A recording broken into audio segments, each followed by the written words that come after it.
I want to know how to discern between like inspired thought and if it's fear or overexcitement, and then watching my decisions kind of go awry when I decide to invest in something or decide to make a major decision.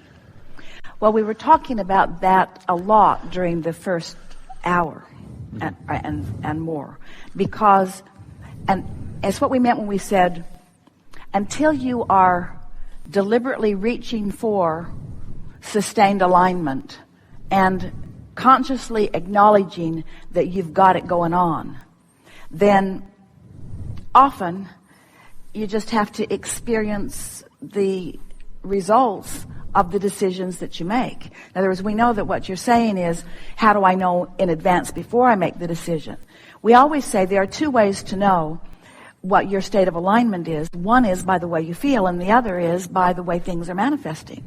So if you haven't accomplished it and you make a decision, and that's undoubtedly the reason that you're posing the question in the way that you are, everyone has outcomes that are less productive or less successful than they would like to have. And that's just one way of knowing that they made the decision and they took the action before they found alignment. What this discussion is all about is helping you to make sure that you find the alignment before you take the action. And so it isn't until you make the commitment to care about how you feel and you do it with enough consistency that you know that you're there, that you can ever really begin to trust your own instincts. You just have to know. It's sort of like something, the best part about deliberate creating. Everybody's creating because everybody's offering a vibration, and the world is responding to the vibration that they're offering, but most people are creating by default. In other words, they're just offering their vibration all over the place in response to what they're observing, and they're not offering any real deliberate control about it. But when you begin, the best part about getting hold of this in the way that you all are here today, and deliberately focusing yourself on purpose, and then getting to see the results of that focus, that's the way you come to trust that, well, this feels like that and this feels like that. You get to the place where you'll be moving along in a relationship, doesn't matter what kind of relationship, in a co-creation of some kind, and you will feel this feeling, and you will be able to say, oh, I relate this feeling to that outcome that happened before. Now we're really onto something. That sounds really simple, doesn't it? Oh yeah, this feeling, I remember I had this feeling before and it didn't turn out all that well. But what most people don't understand is that you can control the feeling right now. You think the feeling is in response to something, so you have no control. So instead of controlling the feeling, which is just a matter of controlling the thoughts, you set to control outcomes that you can't control. Make sense to you? Where if you really get it, that you can control the feeling. So when it starts to get a little off, bring it back, bring it back, bring it back. How do you bring it back? By becoming more general, by getting more general and more general. But, you know, we've been writing books and processes, endless processes. There are more coming. endless processes. And all of them are designed to help you to improve your vibrational alignment with Source. That's what all of them are. All of them are designed to help you lower resistance and improve alignment or allowing.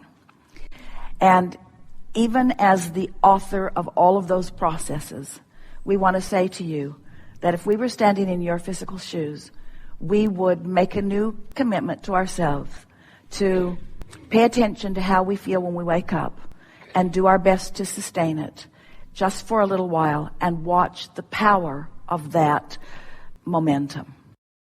What if you wake up cranky?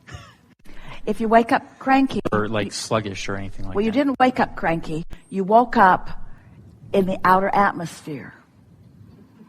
And you had 17 seconds to adjust into this atmosphere. And so the next time you wake up cranky, you're going to ask yourself the question, if you've been paying attention at all here today, what could I have done different to improve the way I feel right now? That's why we're saying it takes 30 days. It takes a while to show yourself that you can do it. And in some ways, it would be great fun if we could replicate this exact gathering with these exact people after 30 days of you really doing that, and listen to you revel in amazement at the clarity that you found and in how this is smoothing out and this is smoothing out and this is smoothing out. Our answer to your question is unsatisfying in the sense that words don't teach, and you just have to monkey around with it till you find your rhythm.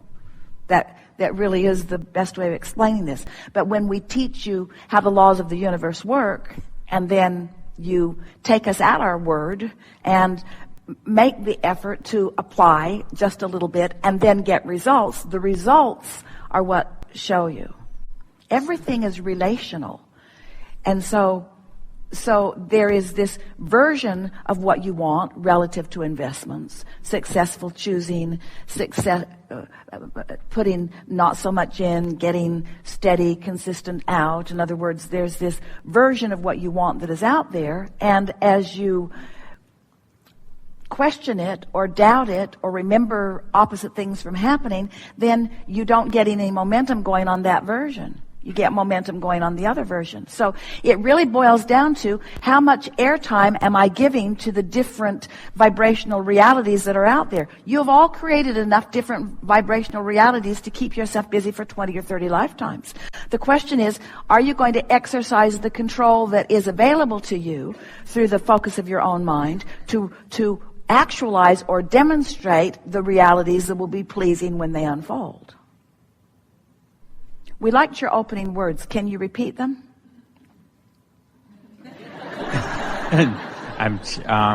How do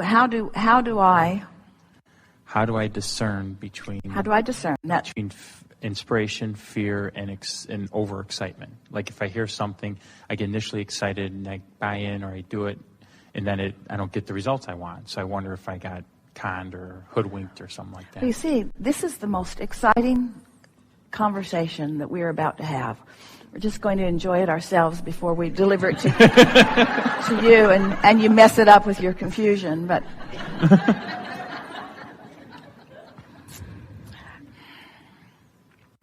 so there are different vibrational discs. Do you sort of kind of get that? Yes. Feeling really good, feeling really bad, and everything in between. And these discs are your point of attraction. And for sake of simplicity, let's call them your current mood. So there's that. There's your vibrational frequency, which is how close in proximity are you to the frequency of your source. That really is what you're feeling with those moods or emotions. So love is a high frequency with little resistance, and despair is a lower frequency. But in these frequencies, there is also momentum. In other words, we liked how you used the word inspired. You can be inspired to punch somebody in the nose.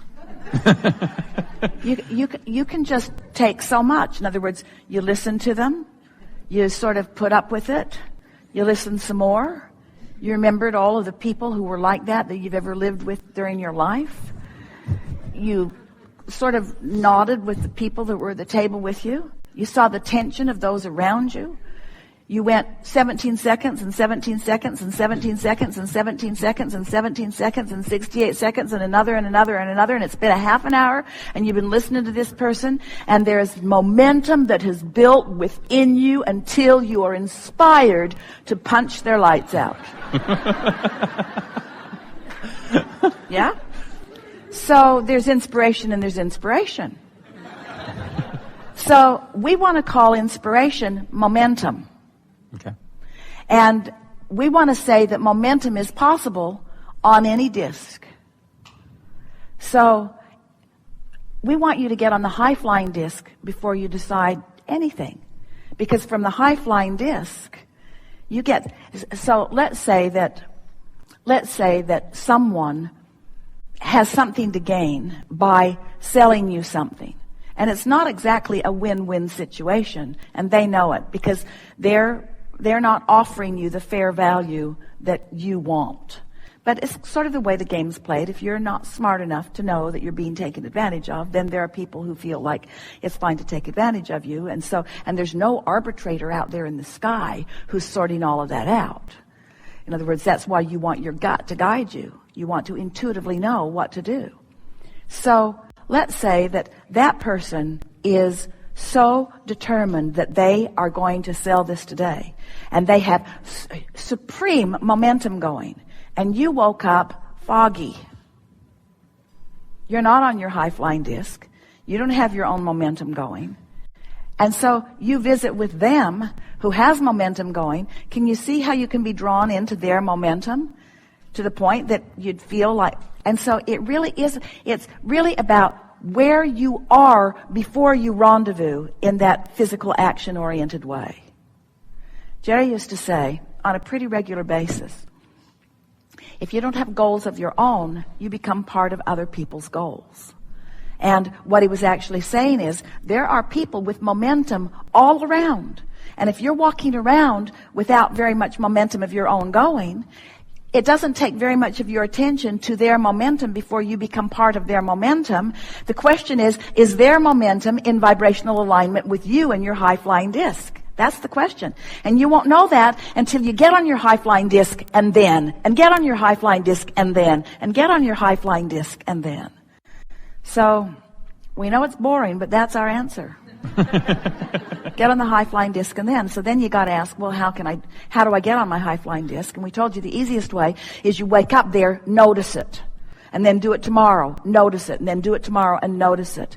Until you'll begin to feel something kick in. You'll begin to feel your lightheartedness return, and you will recognize it because you've all lived it. You've all lived it. You lived it a long time when you were little.